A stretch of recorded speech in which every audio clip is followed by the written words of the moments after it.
Hi everybody, thank you for joining me for this week's question and answer video. I'm answering your guys' questions that you asked me in the last Q&A video. I encourage all of you to go down below into the comment section and ask any question you want, and I'll answer it in the next Q&A video. Please give me a little feedback, not just tell me if it's good or bad, but if I understand your question, you understand my answer, and let me know if I missed any. Okay? Thank you. I like to recommend something every single week to help you guys heal, recover from trauma, pain, suffering, loss, all these things, anxiety, depression. I recommend meditating. I know I have before, but I'm recommending it again because it's vitally important to build that relationship with ourself again. We tend to lose a sense of who we are in these relationships. If we even know who we were before, we definitely need to know who we are. And we need to build that relationship with ourselves. So when we tell ourselves everything's going to be okay, we believe it. When I'm a good person, I believe it. If you're telling yourself these things, I hope you're telling yourself these things, but if you are, and it's not sticking, it's not working, you don't believe it, we need to build a relationship with ourselves better, more. And we can do that by meditating, okay? Grounding ourselves at least once a day. It helps with anxiety in the future, things we're worried and scared about and concerned, and also depression, things in our past. We need to come here, right now, and it helps when we're stressed or we're anxious, things like this need to calm down. But it's just good to do every day to build that relationship with ourselves. Meditating is controlling our breathing.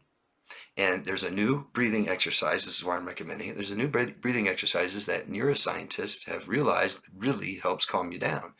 The reason being is taking this type of breath, I'm going to show you in a second, it lowers our diaphragm, gives our heart more room, and allows us to get rid of carbon dioxide in our lungs, which causes stress and anxiety, things like this, okay? So what we do is we take one big deep breath and then a little breath on top of it, because there's always a little more room, and then we slowly let it out. You'll see that it works immediately. I see all you guys trying it right now. But here's what it looks like.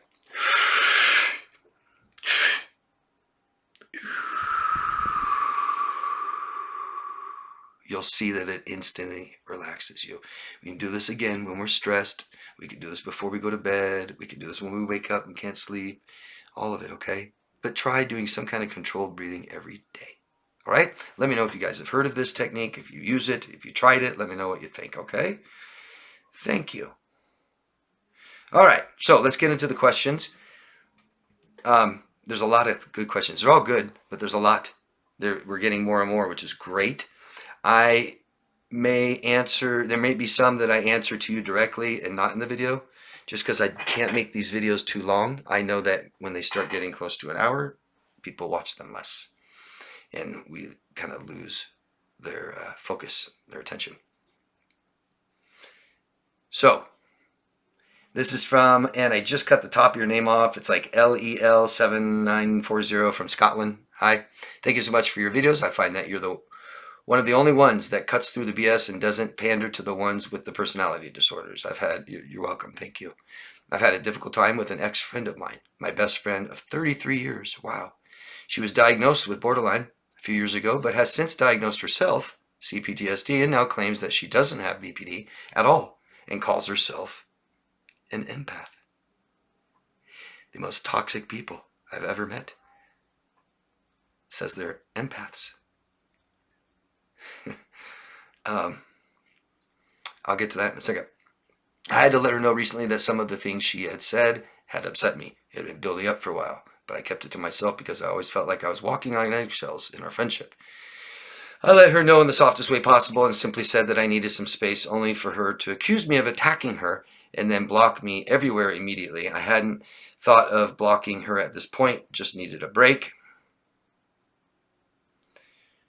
And she says she sent me a really horrible email. She then sent me a real horrible email accusing me of attacking her and suggesting multiple times that I'm mentally ill and need serious help. I responded, that's a nice thing to tell a friend, especially if you're an empath. I responded to her once attempting to explain things, only for her to ignore everything I said and tell me again that I am mentally ill and need professional help. I blocked her everywhere that I can. She contacted your sister. She has tried to befriend your sister, sent her multiple messages. Previously done this with another friend who didn't wish to be involved with her romantically, contacting and befriending her cousin to get as much dirt as she could on her. She succeeded. Okay, this is one of the things. I'm just trying to get to the question here. She succeeded and is still friends with the cousin, even though the other girl has completely moved on. This is one of the things that caused me to start distancing myself from her. Luckily, my sister has ignored her attempts. Good. All of this concerns me as I'm worried about her, but I'm also slightly worried about what else she might do. I know the friendship is over, and I'm still stuck at how quickly she turned so nasty on me. I guess I have two questions. Why do they have to try to convince us that we're mentally ill? And why reach out to our family and the friendship is over? Sorry that ended up being so long. It's okay. It's okay. Why reach out to our family when the friendship is over? And so I've said this before, so I don't want to beat the dead horse, but when we lose someone, this is when we're very self-critical. Usually causes situational depression because we aren't happy with what we see, especially when we lost ourselves and were abused for so long. Definitely don't like what we see. It hurts. Hurts. But someone who's this toxic can't look at themselves at all. It hurts too much, right? And so, for one, calling you mentally ill and you need professional help is projection. We don't say things like that to anybody. We all need some kind of help, right? I mean, what's the point? Well, the point is that she doesn't want to be PPD. Nobody wants mental illness. Nobody wants a diagnosis. Nobody wants to have to take medicine, get surgeries, be handicapped, not able to do things. Nobody wants that, right? But somebody that doesn't hate themselves enough can look at themselves and accept this when we have to. Like you, maybe. Most of you watching. Doctor tells me a diagnosis, I can accept it. It's okay. I still love myself. I'm okay, all right, still. She can't. Okay, so for the same reason that people, a lot of you guys call each other yourselves empaths, right? Instead of I'm codependent, I have PTSD, I wasn't, I allowed someone to beat me, hurt me, destroy me, and didn't stop it. It's a lot easier to just say I'm just very empathic, right? Okay, that's okay. I mean, almost everyone has empathy, even sociopaths. To say I have this certain massive empathy that just allows people to destroy me, that's not empathy, right? I mean, so you know how someone feels, okay? For the same reason, she doesn't want to be borderline. She says, oh, I just have CPTSD. It's obvious she's got bigger problems than that, right? A lot of you have CPTSD. I've had CPTSD. I didn't abuse people ever. Ever. I just let people hurt me. So I hope that makes sense. She knows this relationship was toxic. She knows it was bad, but she can't look at herself. And she has to tell herself something, a reason why this ended. You're mentally ill, not me. Something I can't accept about myself or can't manage, and I put it onto you. And if I need to, I'll tell other people to validate this BS. And she can't control you anymore, so she tries to control the opinions of people around you. It might be confusing, but it's what they're doing. Why? Because they carry so much shame. They hate themselves. They believe they're bad people.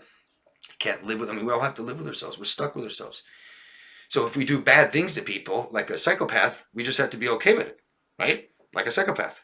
They don't mind it. It's okay. Yeah, I don't care. She's battling with morality and living with herself.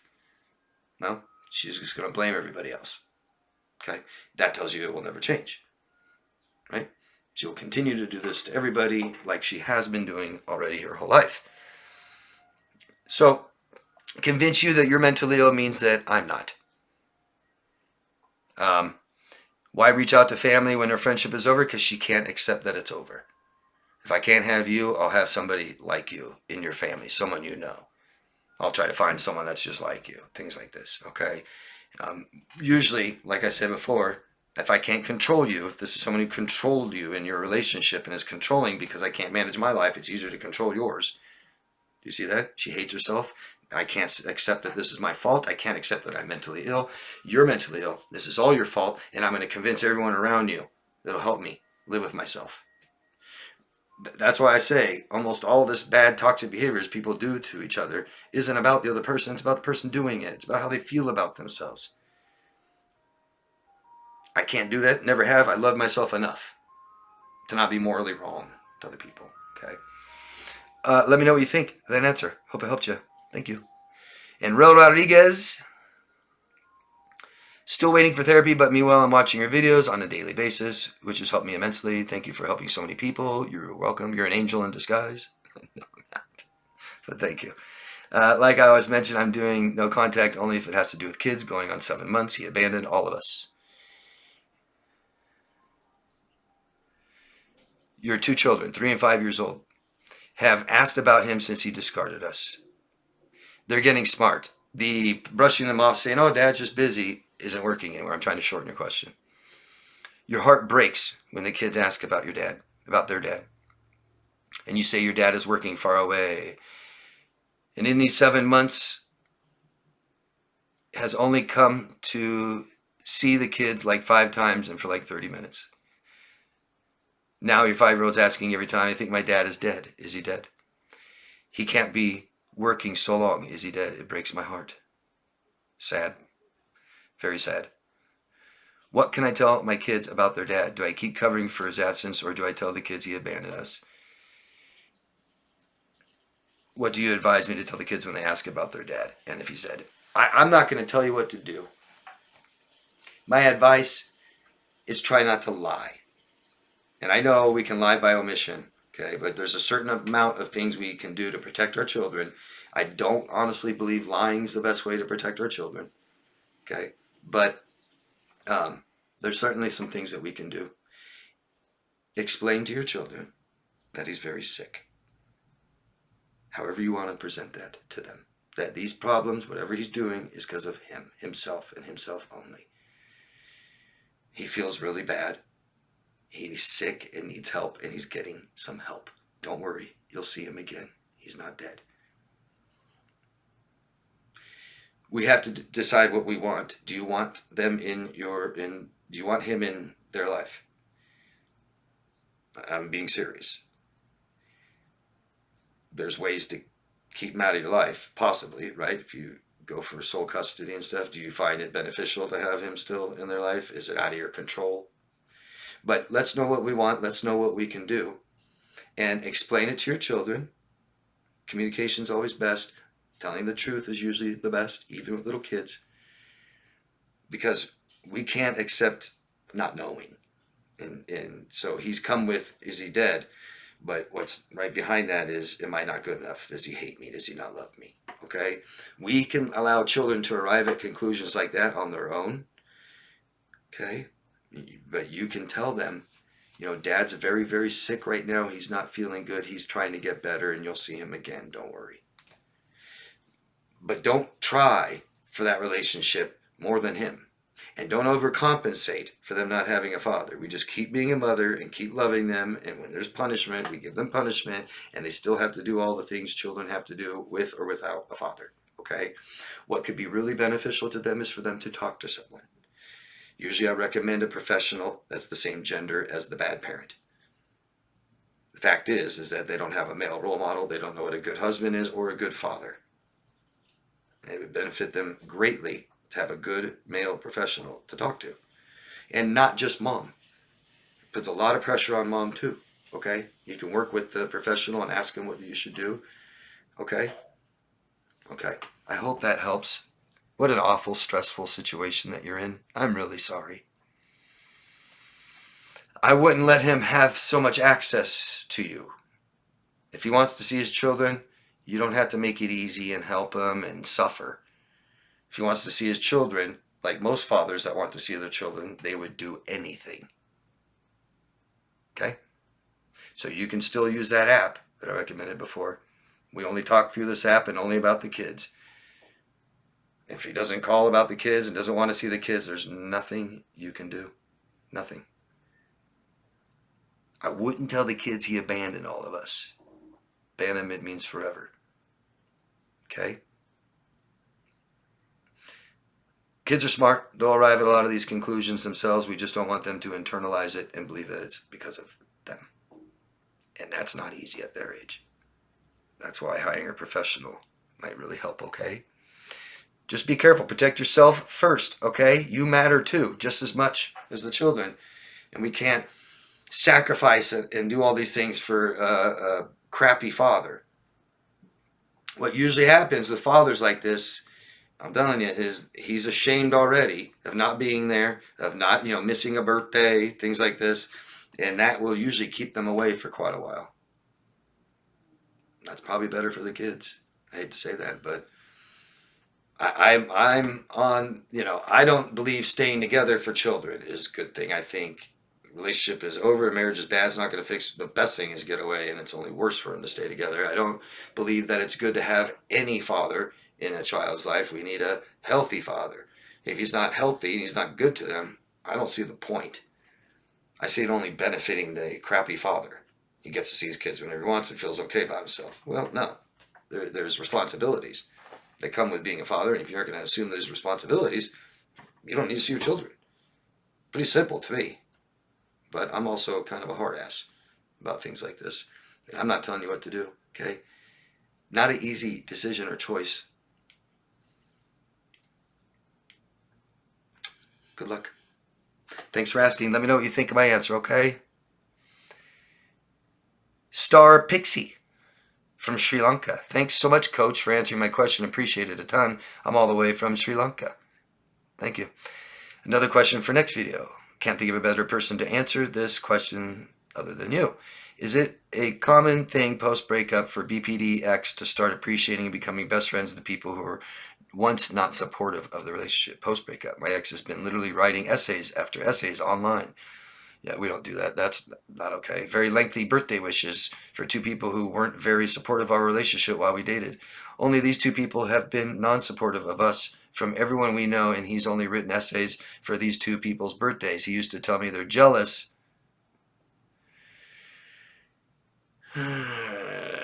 Jealous of our relationship and not supportive, and now calls these people his rock. Absolute best friend, confidant on his posts. Best part is, one friend he wrote this for is not, and it hasn't ever been on social media, so there's no way that person will ever see his essay. Super confusing and inside. Yeah, a lot of these people will talk directly to you, right? So I'm going to post, just post how great my life is on social media just to make you feel bad, just to make you want me back, just to let you know it's not me. I'm not the sick one, right? Because they think if you're utterly depressed and sad and destroyed and don't date anybody afterwards, well, then you're sick. Yeah, no, you just really messed me up. Yeah.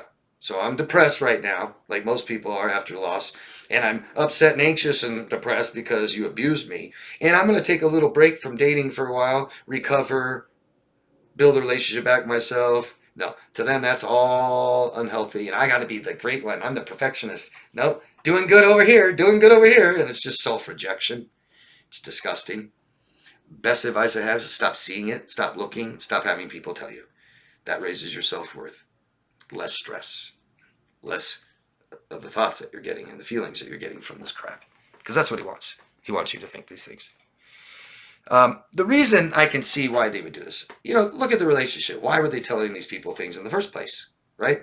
If my girlfriend's friends all disapprove of our relationship, she's telling them something, right? It might be because I'm beating her, but she's telling them something, right? So my guess is she was telling them, or he is telling people all about your relationship when he shouldn't have. Because that's the best way to ruin a relationship, isn't it? Right? Imagine if I'm really close to my family and I tell my family my girlfriend's a bad girlfriend to me. Well, they aren't going to like her if they care about me, right? Right? They're not going to like her. I don't know what he's done, but he doesn't want it to be him and him sick and be his fault and his failure and all that, right? We just went over this last question. And so you're the bad one. And so they'll believe it, right? You're right. The relationship was so bad and everything she did was so bad. She abused me, neglected me, cheated on me, lied to me, all this stuff. We told you it was bad relationship. I know you got your godsend. Thank you so much. And it just reconfirms his BS, his delusions. Can't look at myself projected onto you. I think that's what's going on. I can't know for sure, right? I don't know them. But that's typical. That's typical. Plus, he just lost you, can't be by himself. Grabs for other people to be closer to me because he hates himself. While people that know themselves at least can isolate for a little while. It's okay, right? I'm not that bad a company. A lot of crap going on here. But we don't share these kinds of things. And I understand if we have a relationship, a bad relationship, something bad happens, right? My boyfriend and girlfriend cheat on me, and I'm going to go tell a friend, and what should I do? But do you see, if it's just about fights, or you're not very good, you're crazy, and these kinds of things, then they're smearing you. They're smearing you, setting themselves up for when they do fail in this relationship, that it's all you, all your fault. And then I have support, I have people in my life. Yeah, it's just gross. I hope that helped you understand. I think that's what's going on. Let me know what you think. Thank you. Let's see. Gen Z Romeo. Don't know where you're from. Try and let us know your locations, guys. Thank you. Hey, Coach, I have a question. Do you think quiet borderline weaponizes their kindness? Totally. They tend to, it's the victim. It really comes down to victim. Poor me. Look at me. I'm so nice and docile. No one, I just, people have been so wrong to me. What am I supposed to do? I can only take so much. Do you think quiet borderlines weaponize their kindness? They tend to be very quiet and listen when they do something wrong, to the point where it's almost difficult to be upset with them. Is this a form of manipulation? Sounds like it. I don't know. Don't know this person, your relationship, or what they're doing, or how they're feeling, or what they're thinking, what their intent is. At least unless I'm right there in front of them. But do they manipulate? Are they manipulative? Then, yeah, I would take that as another form of manipulation. Right? I mean, I'm just thinking of something like you tell me something I did was wrong, and I go, okay, I'm really sorry. I'm sorry. And then you're like, no, it's okay. It's okay. Now you're telling me it's okay to abuse you, manipulate you. You're not holding me accountable because I feel too bad. You're not responsible for my feelings, but I must be held accountable for my actions.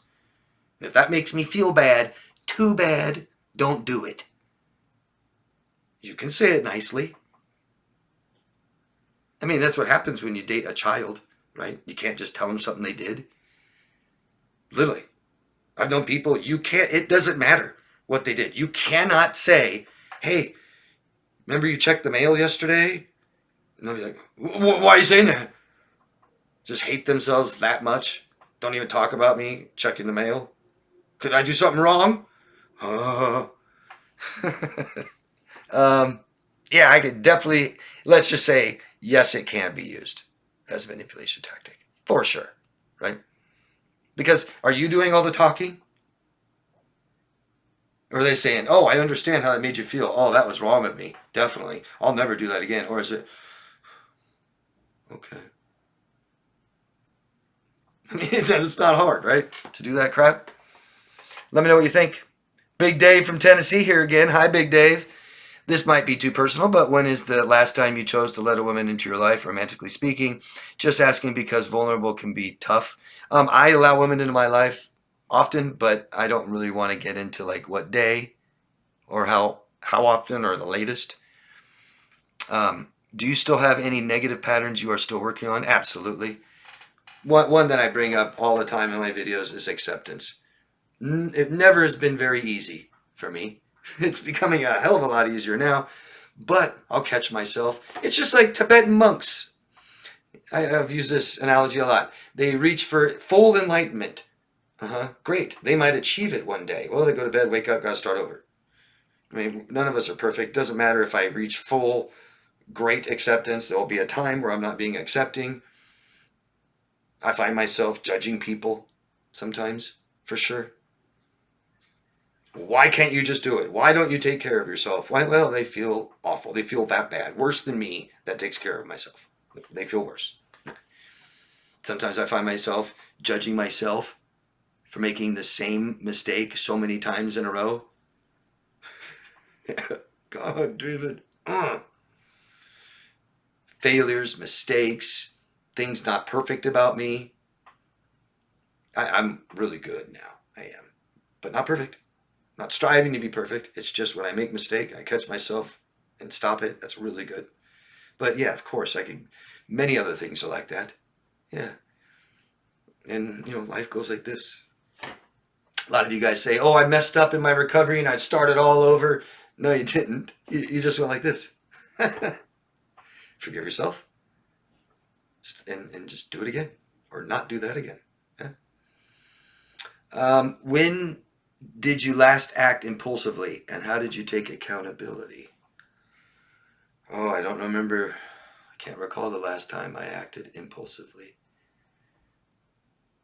Reacting to someone who is totally disrespecting me months ago. That's the most recent I can think of. I've never been an extremely impulsive person. I think the worst impulsivity I've had is the tendency to kind of throw people away that mess up pretty bad, but not give them a second chance, communicate, talk about it, try again, because we're not all here to be perfect. I've done that. I'm definitely guilty of that. But not anymore. Not anymore. So much better. I love who I am today. Absolutely. Love it. Yeah, I just don't want to get into like the last time I romantically allowed a woman into my life. It doesn't really matter when, right? But I'm always looking for more friends and stuff like this. And when I'm not romantically involved with someone and I'm available, I'm not afraid of it. That's never been a problem of mine. My problem is keeping that front door open all the time. No discretion. Yeah, come on in. It's great. Yeah. So my problem isn't, walls instead of borders.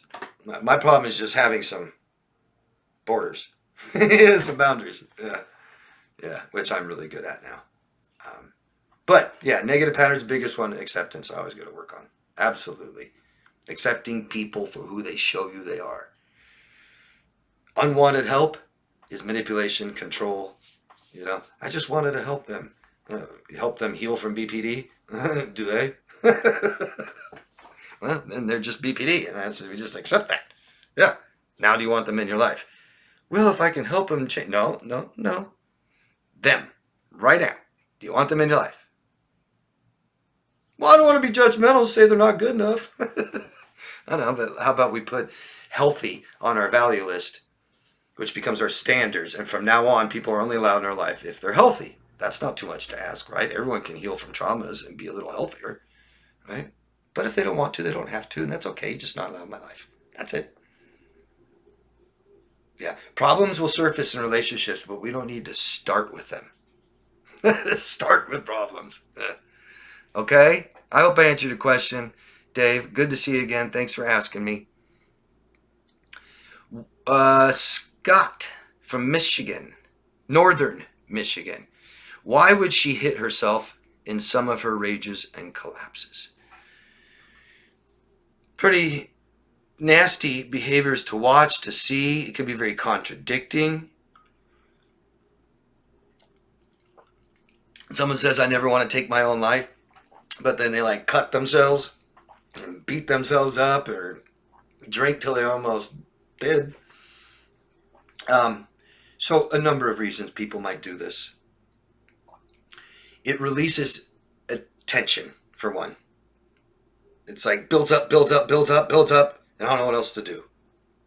Hit myself, cut myself, hurt myself, drink too much, so I'm just gone. It can help. People can actually get addicted to something like this, like rages of anger. You can get so angry and just have an emotional outburst, and it feels better. It can be euphoric. It can be euphoric to cut yourself. Some borderlines will cut themselves to escape or get out of dissociating, where your nervous system's online, you feel nothing physically, you're numb, and they'll start cutting themselves to get back into the physical realm. If you're having a bad argument, starts hitting themselves, probably can't take the stress, the tension, like I said. Punishment. Self-punishment. Biggest one I've seen is stupid, stupid, stupid, stupid after they make a mistake. It's like, oh, shit. Yeah. You can tell how someone feels about themselves the way they treat other people, but you can definitely tell how someone feels about themselves the way they treat themselves. And I'm not talking about a $2,000 suit, a $5,000 watch. Okay? What if they can't afford those things? Now, how are they treating themselves? Pretty bad. Sabotaging themselves financially, yeah? Or they feel so bad they have to need those things, yeah? But you can tell how someone feels about themselves when they abuse drugs and alcohol, and they have unsafe sex, and they drive like a bat out of hell with no seatbelt on. And you can definitely tell how someone feels about themselves. They're going to hit themselves. Yeah? Yeah. Hope that helps. Hope that makes some sense, Scott. I would never, ever allow that in my presence ever again. And people that do that aren't very in control of their behaviors. So good luck with just saying, you can't hit yourself anymore. How about you have to be healthy and love yourself from now on? That doesn't just change like that. What are you going to do about that? Yeah. Good luck. User KM9T01MF2P. What does all that mean? Hi, David. Shout out from Brazil, bro. Hi. Loving your videos. Can you tell us something, your perspective about daddy issues? I did a lot of girls with it, and it seems like every issues you talk about starts from single mother households. Yeah, of course I will. Thanks for recommending that. I have made videos about the father-son, narcissistic father and son, the narcissistic father and daughter. I've made videos about this a long time ago. I'm not telling you to go back and find them. I'll make another one. Okay? What I can tell you now is a father's role. The reason I stress more on mother relationships, and I do, you're correct, I do, but not all. Definitely not all. It's more impactful. I'm not going to sit here and tell you that one's more important than the other, which one may be, but it's definitely more impactful, the relationship we have with our mother, okay? Especially if mom's toxic. If we have a toxic dad and a really awesome mother, that helps a lot. But if we have an abusive dad who's not really around much, and mom says, tough, put up with it, no big deal, and gets beat by him and stuff, and she's like drinking because of it, and now we have some major mom issues too. See that? Father's role is to get involved in someone's life and show them direction in their child's life. Show them how to do things. A father can show their son how to shave. A father can show the daughter how to date. Teach them about men. Father also shows the daughter, since you're asking about a daughter, the father shows the daughter what a man is. See how that can mess up a woman? Who had a horrible father, not there at all, kind of hard to know what a man is, or a husband, or a father. And these are roles that men have. And when a daughter growing up without these roles in her life, she's kind of on her own to find men who are a good man, good father, and good husband, because that's what they're looking for, right? You know, these can get much more extreme. S abuse, molestation. Think about someone being molested by their father. Learning that I can get what I want from my body. Learning that men are predators. Men will all hurt me. Men have the control. I've lost all the control over my life. I've lost my childhood. Pretty impactful, right? Those are some of the problems that can happen by a father, a neglectful father who's not there, or an abusive father who's there and abusing them. If you have any more questions about that, please ask me, okay? Thank you. Hello, David. It's Ben from South Florida. Hi, Ben. This is a really long question, which is okay. Like I said, I'm just trying to not make these videos too long. And Ben's had a hard time recently in the last year getting back on his feet, getting a job, getting a home. You've done well, that's what it sounds like. And here you are at a new job that you said is fraudulent. All fraudulent, scamming people from the boss to the bottom person. Seems like everyone's got BPD or NPD. Probably not. We might be a little hypervigilant from our past experiences. Probably. I'm just helping you consider that. I don't know. Believe me, I'm not telling you that's true. Regardless, you don't want to work there anymore, so find a new job. There's no financial security, no job security in a job like that. Right? You said they're already talking bad about you, threatening you, things like this, mistreating you. So we got to get out of there, Ben. I'd spend every moment finding a new job and getting out of there because you can. You can. Not much advice else to give you. Don't cause problems. Don't find reasons for them to fire you. Be early. Be careful of the breaks you take and your job performance. Don't get personal with anybody else. Remember that. Don't get personal. Avoid personal questions and don't ask them any. Okay?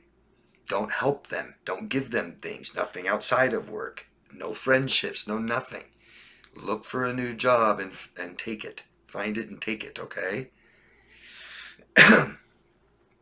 You went on and on about what it sounds like an extremely toxic work environment. We can't stay in it. You said you have a problem for working for toxic bosses.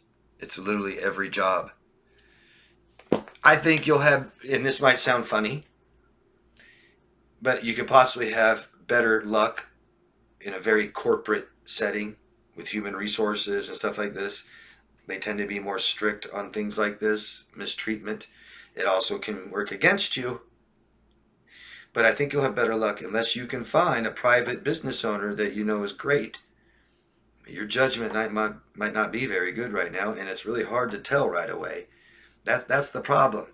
We look for a living situation or a job, things like this, where you have to deal with other people. And so we go meet them real quick and say hi, and then, oh yeah, they seem great. Well, you're going to allow psychopaths and sociopaths in your life then, if that's how you go by, what you go by.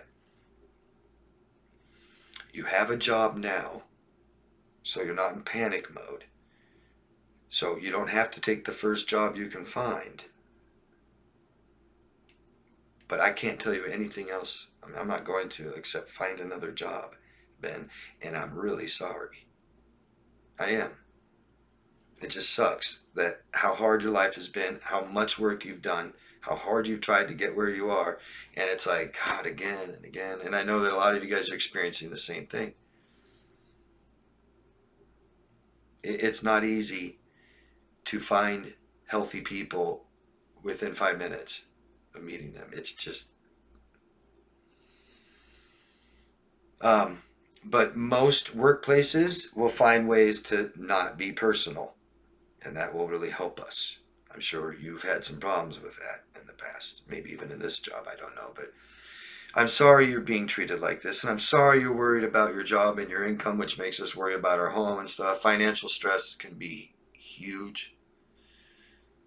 So find another job. That'll help you feel better, won't it? This might be a time where we do take something, just for now. Roll the dice. What are the odds that next place is going to be worse? I've heard of some bad work environments, but by going by what you're telling me, if it's true, you know, if it's how you think it is, how you're seeing this, it sounds pretty bad. Yeah, it sounds bad enough to report them. Yeah. Businesses that are concerned with other companies like this that are fraudulent and they don't want it, they want to shut them down. It really helps to have someone from the inside down how bad it is. But protect yourself first. I'm not recommending that. I'm just saying they deserve it. I mean, you said they're breaking many state and federal laws. I would document it at least. Document these things. Just write it down, time, date, stamp, what they're doing, how it feels. Might help you just in case something happens, but get a new job. Get a new job. Do what you can to get a new job, and I'm really sorry, Ben. Life is like this sometimes. It's got to get better. It's got to. There's definitely good companies out there. But like I said, I think a big corporate job that's ran well, you can find out, look it up, Google it, things like this, see what employees might be saying about it. Or a personal family-owned business that's just a great family. That's not always easy either. Great families can be pretty awful when it comes to money. I'm sorry, Ben. Let me know what you think of my answer. Sorry, I can't tell you more. And Kelly, don't know where you're from. Let us know next time, please. Kelly and Aaron, 2005. My ex-narc is continuing to send gifts in the mail to my young children, not his biological kids. As of today, I'm 168 days, no contact. Do I return these packages to sender? Or should I get a family member to send him a text or email telling him to stop? I made it clear in my last message at no contact to stay away from my children and stop contact. So those aren't going to work. Okay? He's shown dangerous behavior in the past, and I want to keep them safe. Okay. So if you've already made it very clear, I don't know what another voice or you saying it again will do. I don't. I wouldn't personally contact him by you or someone else in your life. You want to contact him again, do it with a lawyer. Now, I know I recommend this a lot, but, look at the kind of people we're dealing with. A lot of them don't even care about the law. So we got to start somewhere. A lawyer will write a cease and desist letter anywhere from $50 to $2,000. Go find one that will write it. It's best to find a lawyer that covers this type of law in case you need to continue. But you can have any lawyer write him a letter, cease and desist. I would make police reports. If you've already told him not to contact you or the kids anymore, we don't need to say it again. And what happens, guys, when we do this is police look at it and they call it a he said, she said. So the second you start contacting, leave me alone, I hate you, I'm going to do this to you, then now you're communicating, right? You're not, why would he leave you alone if you keep replying? They're not going to help you. Do you have proof of saying that? Is that in a letter, in a text message, something like that? Keep that. That's important.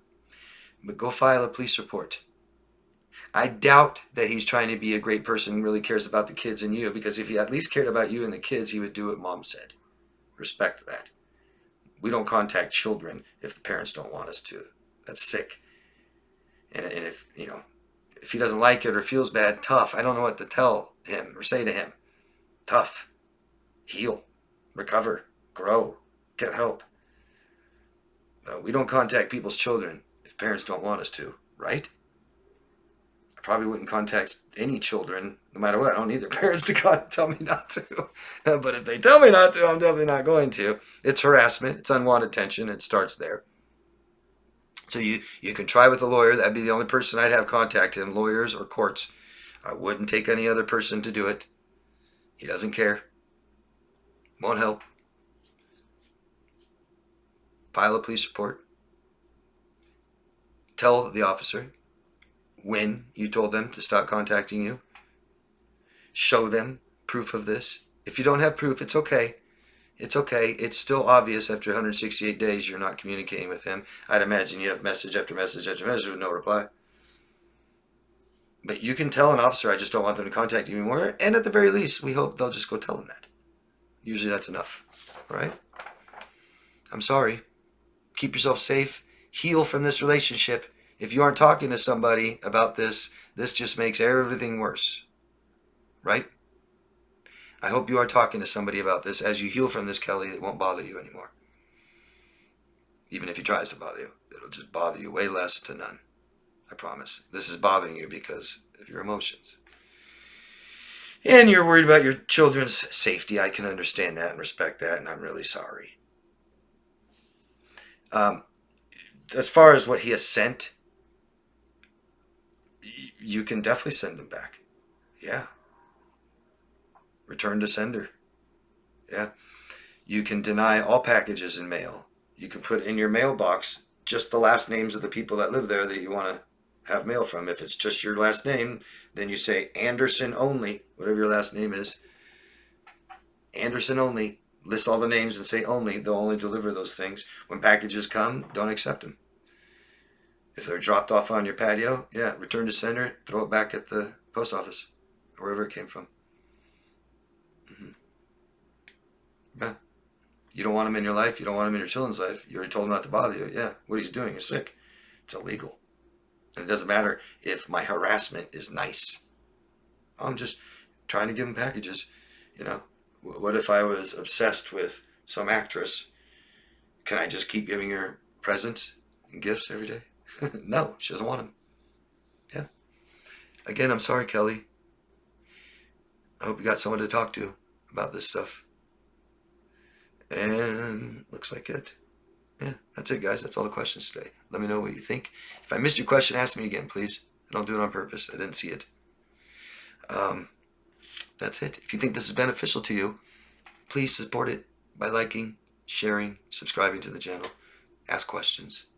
But most of all, love yourself first, guys. You first, okay? See you next week. Bye-bye.